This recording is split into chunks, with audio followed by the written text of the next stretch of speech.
Dan sekarang isu di dunia hari ini di medsos adalah kejahatan Argentina gara-gara lawan Mesir. Mari kita mulai ya. Tuduhan terhadap timnas Argentina di media sosial. Pertama, FIFA merekayasa hasil demi meloloskan Argentina. Dua, bagan turnamen disusun untuk melindungi tim besar. Tiga, penunjukan wasit syarat benturan kepentingan. BJR itu bagi saya Lex Ludika. Pertanyaannya ginilah para aparat penegak hukum. Bayangkan sebuah stadion, ratusan ribu penonton, ada main bola timnas. Nah, di mana hukum negara? Di mana BJR itu?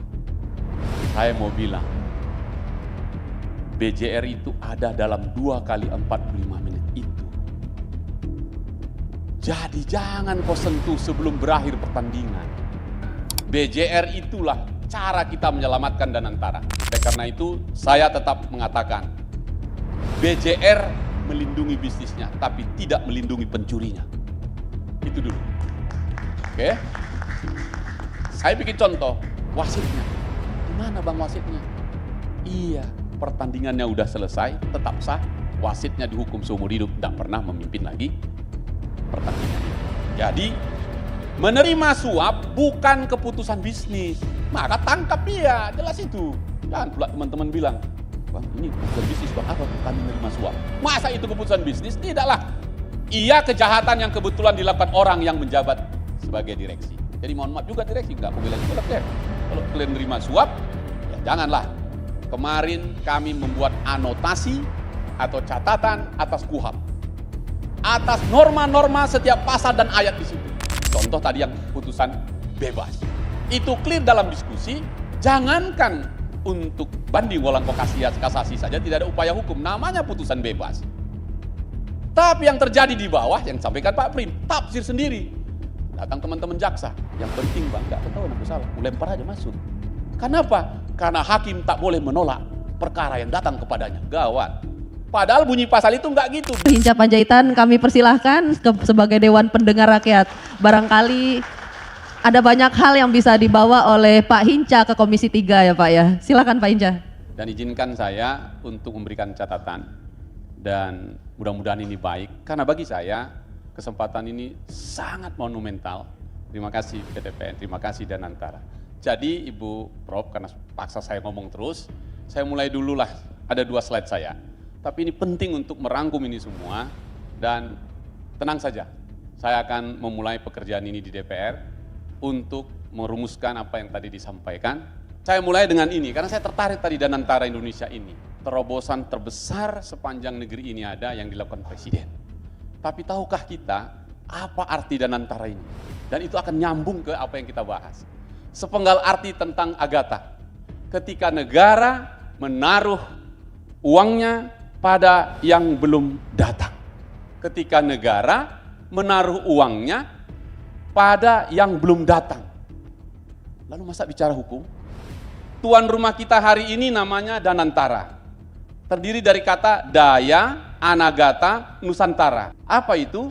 Kekuatan yang mau saya bahas tanah air kita. Jadi saya membayangkan Presiden waktu merumuskan ini. Kebetulan yang pegang Danantara itu waktu itu kami bersahabat sampai sekarang dia jalan di situ, Bung Rosan. Anagata artinya apa? Yang belum datang. Kalau begitu sesuatu yang belum tiba dan belum bisa dipastikan oleh siapapun, nama itu tak pernah sekalipun menjanjikan uang. Ia hanya berjanji satu hal saja, bahwa ia belum datang. Kerja sebuah perusahaan kalau dipikir-pikir ya begitu, menebak sesuatu yang belum datang. Kalau udah datang, bukan menebak itu. Jadi beli, bangun pabrik, teken kontrak, semuanya sekarang. Baru untung atau rugi, baru terlihat di kemudian. Nah, semua belum datang. Sekali lagi, contoh ini, harga minyak tahun depan. Nggak ada yang tahu. Kita doakan aja lah Donald Trump tobat, gitu aja lah. Gara-gara satu orang, 8 miliar manusia di dunia berantakan. Harga sawit bulan depan, tidak ada yang tahu. Cuaca hama permintaan dunia, tidak ada yang tahu. Maka direksi menebak-nebak. Jadi tugas teman-teman para direksi, tukang tebak aja kalian. Jadi kadang kena, kadang meleset. Wah gawat ini. Nah kalau meleset itu bukan kejahatan, saya mau bilang itu. Itu namanya berdagang. Nah kan beda itu. Kapal di pelabuhan itu paling aman. Tapi kapal memang tidak dibuat untuk berlabuh, ia dibuat untuk melaut. Beda berlabuh dengan melaut. Uang negara disetor bukan untuk dikunci, untuk dibawa melaut. Jadi kita kumpulin uang di situ, DPR setuju itu, untuk dikelola bukan untuk dikunci. Soal Pertamina, soal PLN, soal PTPN. Jadi tugas kalian cari duit lah APBN. Saya kebetulan di Banggar, setengah mati nyusun APBN 2027. Jadi kalau mau betul-betul aman, ya kunci saja di brankas. Jangan diapa-apakan, tapi uang itu disetor ke perusahaan negara supaya bekerja, bukan untuk disimpan. Lanjut. Waktu tebakan meleset, apa yang kita lakukan? Panggil penyidik, hitung ruginya, cari siapa yang tanda tangan, lalu kita periksa dia. Kejam kali. Padahal bisa jadi dia tidak mencuri apa-apa, dia cuma salah menebak. Kabutnya terlalu tebal dan dia keliru membaca arah. Nah, waktu kita menghukum sebuah kerugian, sebetulnya siapa yang sedang kita hukum?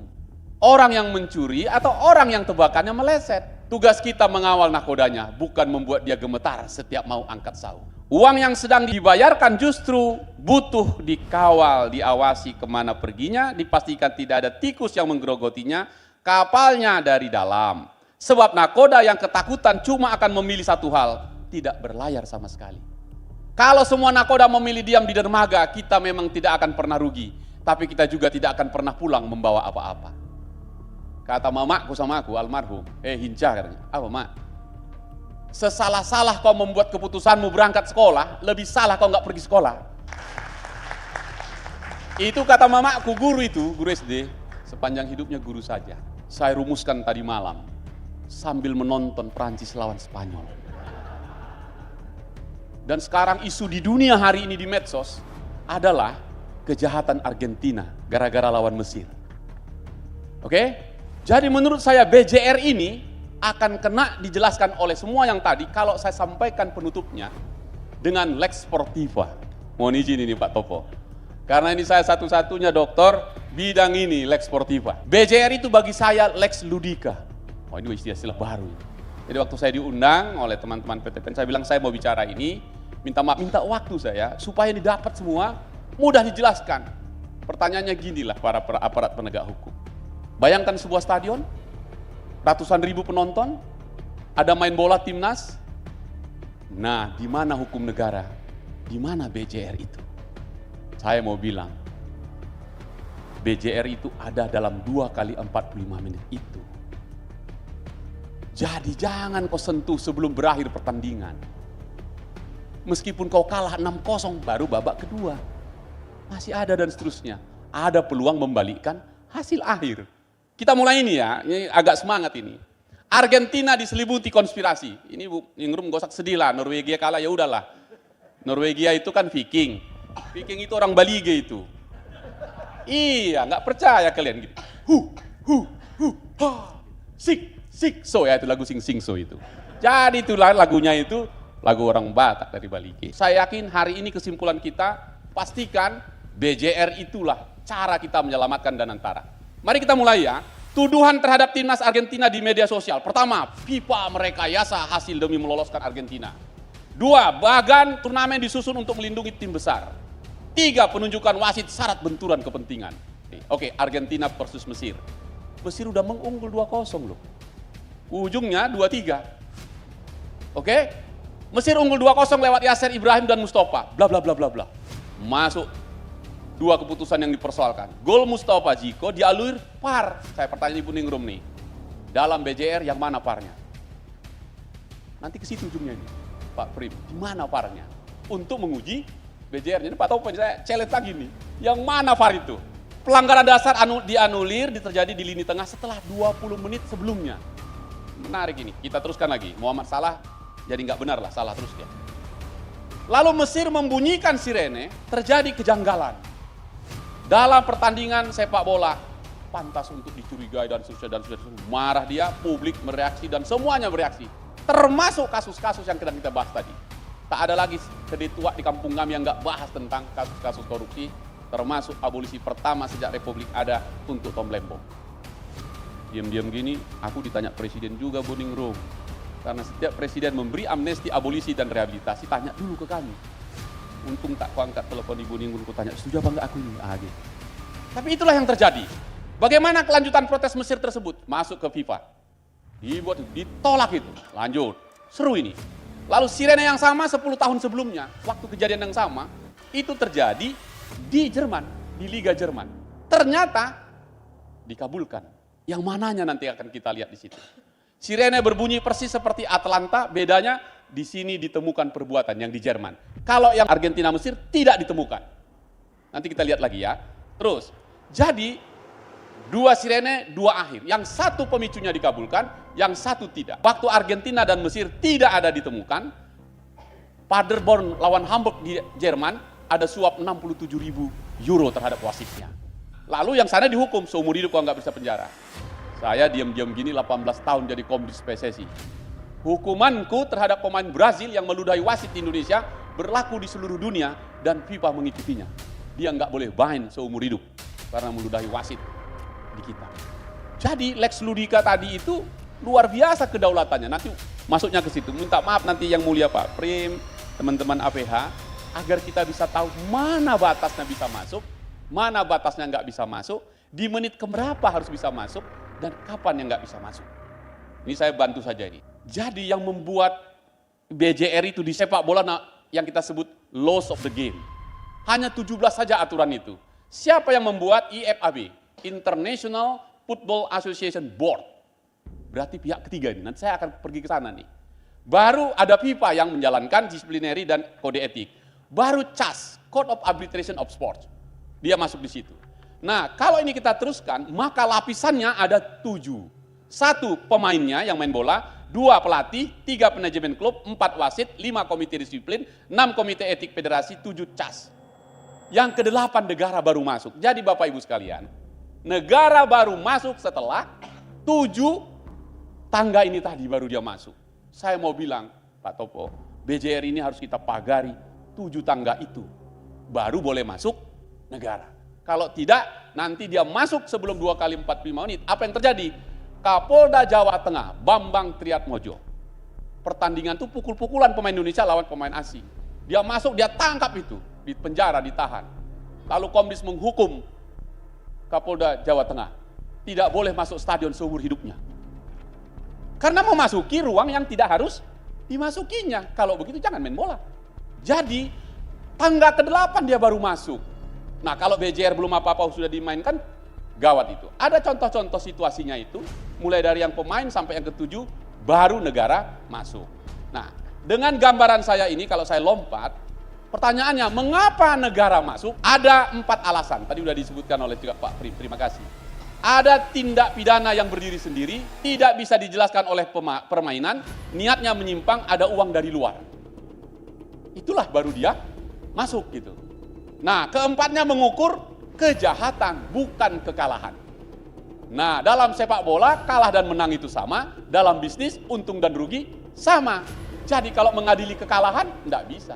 Biarpun wasitnya jahat, hasil pertandingan tetap. Jadi, terus lawat lagi, saya masuklah ke materinya. Jadi kekalahan sama dengan kerugian. Saya mau buat ilustrasi ini. Baik di sepak bola maupun bisnis, hasilnya selalu ada 2. Menang atau kalah. Untung atau rugi. Kekalahan dan kerugian bukan kecelakaan.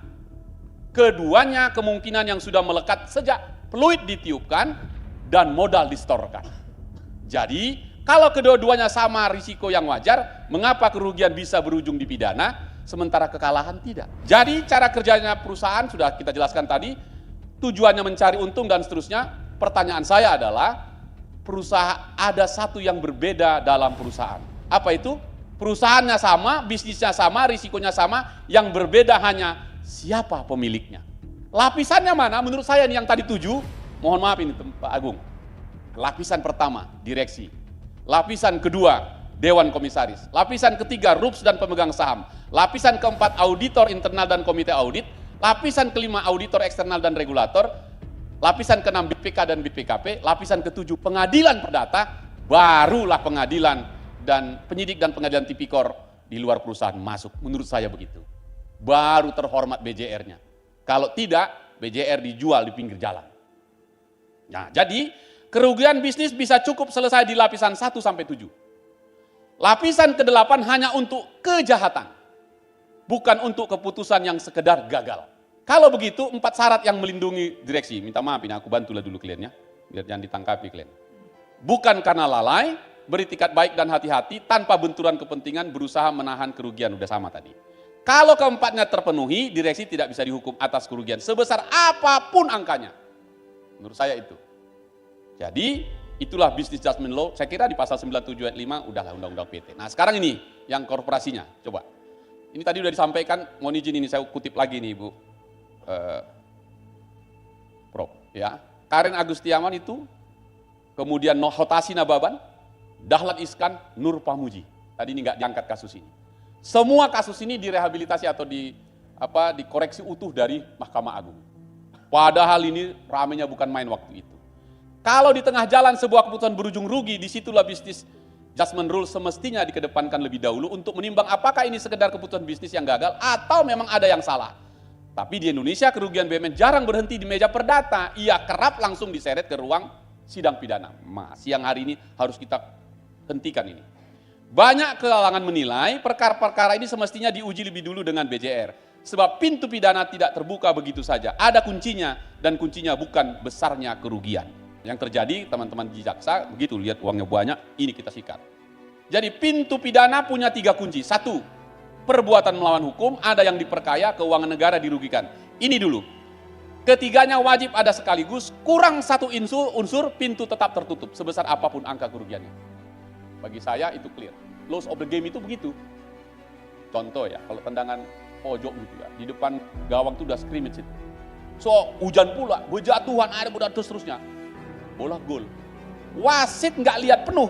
Waktu itu belum ada VAR. Dia pusing dia. Gimana caranya ya? Dia harus ambil keputusan. 3. 1, dianggap nggak ada keputusan. 2, dan itu benar. 2, 50-50. Bisa benar, bisa salah. 3, 50-50. Bisa salah sekali. Contoh waktu Meta Raji menanduk Zidane. Wasit sudah lihat di sana, bola udah di sana, orang ini yang tanduk-tandukan. Lalu wasit harus ngambil hukuman, padahal belum ada VAR. Ya udah dihukumnya, bisa salah dia, bisa benar. Jadi kira-kira begitu. Nah, oleh karena itu, BJR itu harus dimulai dengan perbuatan melawan hukum, dan barulah langkah ke-8 masuk teman-teman dari penegak hukum. Sekarang dari DPR-nya, kan pasti aku yang dikejar-kejar ini. Teman-teman, DPR sudah memasang rem, sudah itu. Pasal 4B, tadi udah dibahas, pasal 9E, pasal 9G. Di atas kertas, persoalan ini harusnya sudah selesai. Jadi mohon maaf Bapak Ibu sekalian, di DPR itu, urusan yang kita diskusikan ini selesai. Yang belum selesai, pelaksanaannya. Karena itu terima kasih Pak Prim, tadi kami diskusi sedikit. Waktu KUHAP kita selesaikan, jalan, finish itu, sudah jelas, cukup jelas. Pelaksanaannya teman-teman menafsir sendiri. Ini yang susah kita. Tidak ada kuasa kepada kalian menafsir pasal itu. Kalau tak tahu tanya kami. Karena itu untuk pertama kali selama ada Republik ini, Prof. Kemarin kami membuat anotasi atau catatan atas KUHAP. Atas norma-norma setiap pasal dan ayat di situ. Yang kami rasakan waktu kami bikin itu dulu namanya memori pantulikdik. Kalau itu kan panjang sekali bacanya segini. Jadi kita sebut contoh tadi yang putusan bebas. Itu clear dalam diskusi, jangankan untuk banding walang kasasi saja tidak ada upaya hukum, namanya putusan bebas.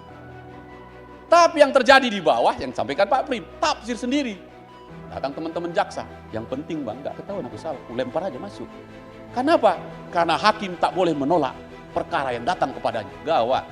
Padahal bunyi pasal itu nggak gitu, bila hukumnya belum ada, ini jelas-jelas terjadi disparitas. Karena itu kami suarakan, tidak ada upaya hukum atas putusan bebas. Nah, anotasinya lengkap itu. Kami berharap seluruh undang-undang yang kita bahas ini ada anotasinya dan dibagi ke masyarakat untuk panduan. Oleh karena itu, saya tetap mengatakan, BJR melindungi bisnisnya, tapi tidak melindungi pencurinya. Itu dulu. Oke? Saya bikin contoh, wasitnya. Gimana Bang wasitnya? Iya, pertandingannya udah selesai, tetap sah, wasitnya dihukum seumur hidup, tidak pernah memimpin lagi pertandingan itu. Jadi, menerima suap bukan keputusan bisnis, maka tangkap dia, jelas itu. Kan pula teman-teman bilang, ini keputusan bisnis Bang, apa tuh? Kami menerima suap. Masa itu keputusan bisnis? Tidaklah. Iya, kejahatan yang kebetulan dilakukan orang yang menjabat sebagai direksi. Jadi mohon maaf juga direksi, nggak aku bela juga lah klien. Kalau klien nerima suap, ya janganlah. Jangan menyalahkan sirene yang berbunyi. Jangan ya. Sirene wajar berbunyi ketika kerugian besar tiba-tiba muncul di laporan keuangan. Saya kira benar telinganya teman-teman APH. Publik dan media mulai menaruh curiga. Harus itu. Ada angka atau prosedur yang nampak janggal. Wajar sampai di sini tidak ada yang salah. Tapi sirenenya tidak pernah berarti sudah pasti ada pihak yang bersalah, belum tentu. Perbuatan melawan hukum sudah terbukti, belum tentu. Perkara layak langsung naik penyidikan, belum tentu. Di antara keduanya harus ada satu langkah, memeriksa perbuatannya. Jadi tugas sirene hanya satu, memanggil kita untuk memeriksa, bukan menetapkan siapa yang bersalah. Dari situ, setelah sirene berjalan dan ada dua cabangnya. Satu cabang kiri, bisnisnya kalau jujur namun gagal, satu hal. Cabang kanan kalau dia menimbulkan kerugian atau perbuatan melawan hukum, maka masuklah teman-teman. Jadi saya mau usulkan ini, kesimpulan saya. Sama dengan tadi Laws of the Game. Saya termasuk mengusulkan Laws of the Game ke-18 kepada IFAB, sudah sejak 10 tahun lalu, tapi belum dikabulkan. Apa itu? Karena hanya terjadi di Indonesia. Namanya sepak bola gajah. Jadi di dalam rule of the game, main untuk menang. Begitu. Di Indonesia ada yang main untuk kalah. Saling mencetak gol ke gawangnya. Ada kan itu, Pak? Aku pokoknya kalau aku kalah, maka aku nanti naik final. Jadi dibiarkannya orang mencetak gol. Tapi yang mencetak gol ini pun bertahan. Aku nggak mau itu, nanti kalau aku masuk, lawan ke sana. Maka akhirnya udah mau habis waktu, dia cetak gol sendiri. Tung gitu. Jadi saya bilang masuk Laws of the Game ke-18.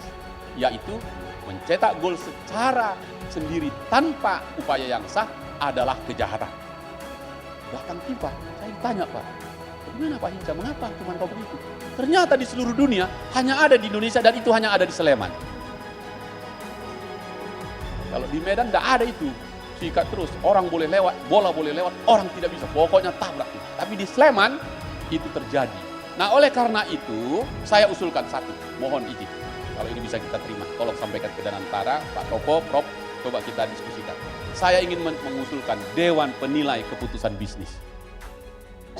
Dewan Penilai Keputusan Bisnis menguji apakah sebuah keputusan bisnis BUMN masih di dalam koridor BJR sebelum penyidik menerbitkan surat perintah penyidikan. Saya ambil di pers, teman-teman polisi, kalau ada beritanya gitu, ditanya dulu Dewan Pers, menurutmu ini produk jurnalistik atau bukan? Begitu dibilang jurnalistik, berhenti dia. Begitu dibilang bukan, masuk dia. Saya kira fair, tinggal bagaimana nanti siapa yang ada di situ.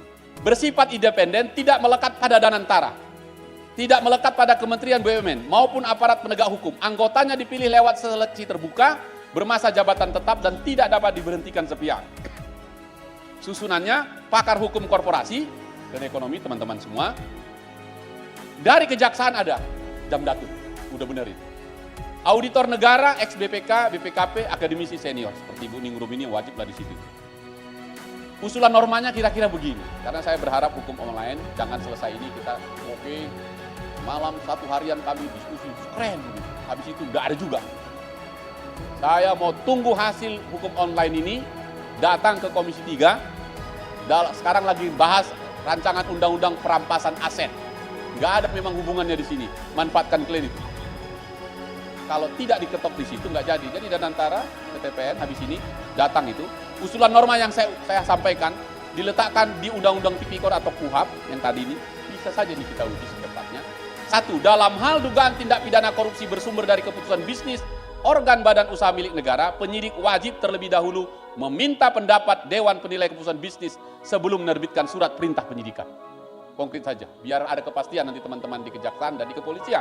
Ayat 2, kewajiban tersebut tidak berlaku apabila terdapat bukti permulaan yang cukup mengenai suap, mengenai gratifikasi, mengenai benturan kepentingan yang disembunyikan, pemalsuan dokumen, atau persekongkolan dalam pengadaan. Jadi, satu tahap tambahan yang tidak mencabut kewenangan siapapun, justru membuat perkara yang naik jauh lebih kuat di pengadilan. Saya kira ini lebih fair daripada dari pengalaman kita. Jadi saya titipkan 3 hal. 1, rugi adalah bagian dari bisnis, seperti kalah dalam main bola adalah bagian dari pertandingan. Kan kemarahan juga lah Bu, gak usah nangis lah Ibu. Natasha kalau Bu Renegia pulang, kembali giginya itu apa-apa. 2, yang membuat sesuatu jadi kejahatan bukan besarnya kerugian, Bukan. Melainkan ada tidaknya kecurangan. Tadi juga suap dan subsidi. Maka sebelum menghukum, tanyakan dulu ini keputusan bisnis atau kejahatan. Nah, ini penutupnya. Kerugian belum tentu kesalahan. Kesalahan belum tentu kejahatan. Ini tugas kita satu, menjadikan bisnis judgment rule alat uji yang sah dan dilembagakan, dijalankan sebelum sebuah perkara naik, bukan sekedar pembelaan yang dibacakan di ruang sidang. Saya membayangkan Danantara akan punya puluhan ribu triliun. Dia punya jalan pergi, tapi nggak pernah pulang, punya jalan pulang. BJR adalah jalan pulang ketika dia pergi ke sana. Itulah BJR bagi saya. Sekali lagi, menutup ini, mudah-mudahan itu saya sudah kupenuhilah permintaanmu. Aku datang kemarin untuk memenuhi itu dan memenuhi permintaan Pak Agung, juga Pak Prim, dan juga teman-teman kejaksaan, juga kawan-kawan semua, dan hukum online. Jadi jangan lupakan Prof. Topo, Lex Sportiva itu penting karena di situ ada fairness, respect, and justice.